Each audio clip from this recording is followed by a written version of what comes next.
Hey, it's Robert Niles from Theme Park Insider, and we're back in the social distancing kitchen. And this time, we're going to shake things up a bit. We're going to the Ozarks. Okay, I know I live in LA, but that's a terrible Hollywood joke. We're not doing a Netflix show. Thank you. We're going to Silver Dollar City, and we're going to cook one of their famous outdoor kitchen skillets. Now, the fine folks at Silver Dollar City were kind enough to send us a couple of recipes for their big skillet meals. And we're going to prepare those for you this week and next on Social Distancing Kitchen. What they didn't send me, however, was one of those big 6-foot cast iron skillets that you'll recall if you've ever been to the park there in Branson, Missouri. So kindly, though, they have scaled down the recipe so I can use my 1-foot cast iron skillet that we have here in the Social Distancing Kitchen, so we can make a nice family meal instead of making a meal for, well, a whole bunch of hundreds of people that really shouldn't be coming through the kitchen anyway.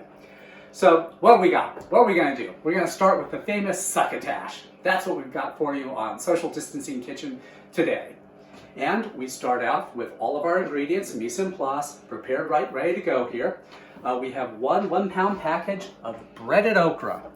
I have to admit, that might be the last package of breaded okra that was in Los Angeles County during this current shutdown. To be honest though, it might have been the only package of breaded okra that ever existed in Los Angeles County, but I got it and we're cooking with it here. In addition to that, we got a cup of whole corn kernels there, a cup of sliced yellow squash, half a cup of onion. Now we got that nice julienne slice that we want on that. Another cup of green bell pepper, and then we've got half a pound of chicken breast, cut up fajita style there. And we've got our seasonings of garlic powder, salt, pepper, and the 1/4 cup, that's a teaspoon each of those, by the way. Then we got a 1/4 cup of olive oil that we are going to use to get all of this frying up in the pan. So what we're going to do is we're going to head back to the burners, get this pan warmed up nice and hot, just like it would be at Silver Dollar City. Then we're going to throw all this in there and get our succotash cooked up for tonight's dinner at the Social Distancing Kitchen. Hey, we're back on the burner right now. I got the cast iron skillet on the burner here. We're going medium-high heat or so. I've got a teaspoon of that olive oil in here, and we're going to start by sauteing our onions and our peppers. So let me just get that in there. The onion's going to break up those onions a little bit. And then our pepper.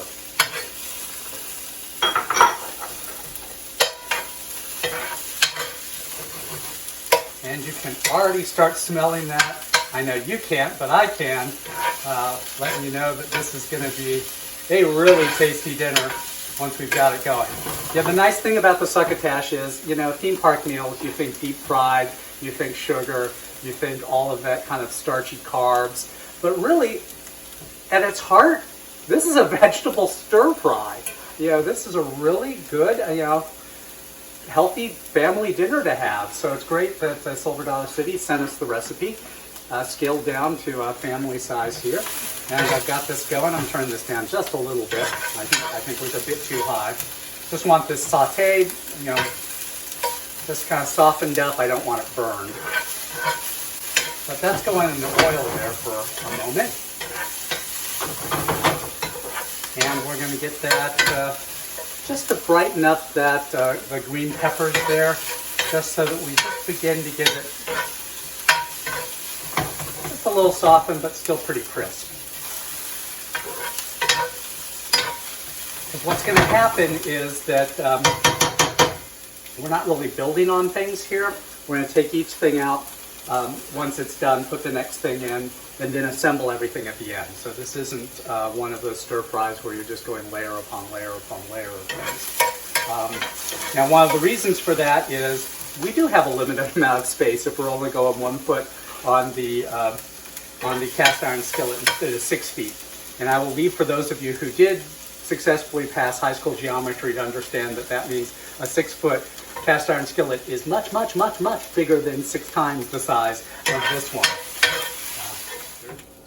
Okay, we're getting some nice color on those vegetables now. The pan is heating up, so I've gone to the glove at this stage. So what I'm going to do now is remove that from the pan so that we get ready for our next step. Just going to set these aside. And next up is going to be our corn and our squash.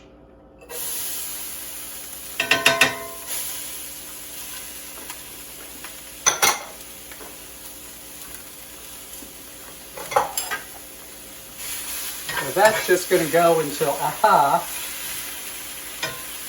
those are just a little bit soft. Again, the smell comes up right away. I'll keep things moving in the pan there. You know, they can sit and cook for a little bit, but not too long. You don't want things to burn or stick. And you really want an even distribution. One of the things about cast iron is it holds heat really well, but it doesn't distribute it particularly well. So that's why it's important to be stirring when you're cooking something in cast iron, unless you really want it to sit there and get that hard sear that it can really develop well. But then you still want to think about where your heat source is underneath it so that you're getting something even on your cook. I mean, I've got a gas grill here, so that's providing me a certain type of heat. But I am watching to make sure that I've got even cooking happening here. I am seeing that the squash is picking up color there. It doesn't have that hard white raw look inside. You can begin to see that it really does look cooked. So I think this is the time when I'm going to move this off and get ready to start cooking up our chicken.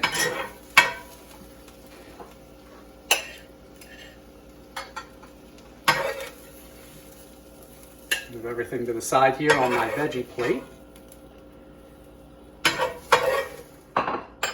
Next, once all the corn is out of there, I'm going to take another teaspoon or so of oil. Get that moving around the skillet, because now I'm going to put in my chicken. And that chicken is chicken breast. It's really lean, so it's going to need a little bit of oil in there so that I don't get things sticky. I'm going to go just a touch more, just to make sure that I've got good grease on the bottom of that pan. And the next thing is my chicken. That's going to sizzle right up.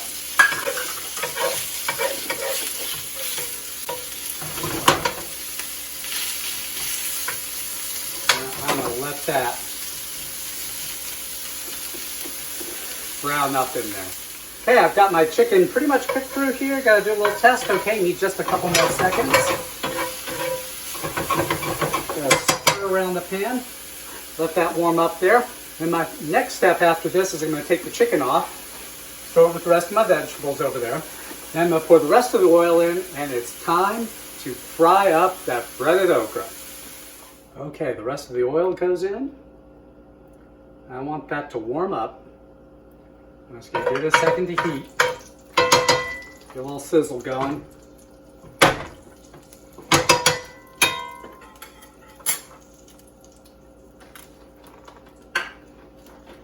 And then it's time to cook up our okra. Now it's really important that we let the oil get hot here, because we don't want, we want to cook. We don't want this to soak up the oil at all. So let's go and get that in.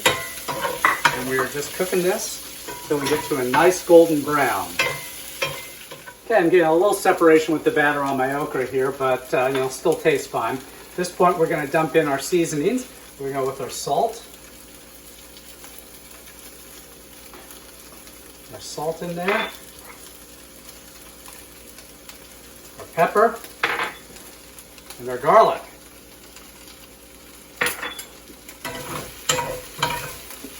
Cook that back up. Then we are going to add the rest of our fixings back in.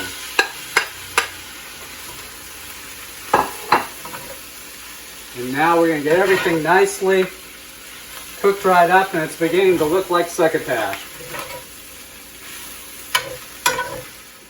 And there we're going to have a nice family dinner straight from Silver Dollar City to your kitchen.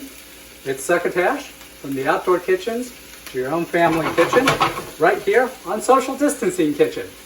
So I'm just going to finish that up here in a little moment, then we're going to dish it out, and we're going to have ourselves some supper. So for Robert Noss from Theme Park Insider, thanks for watching, and we'll see you on the next episode.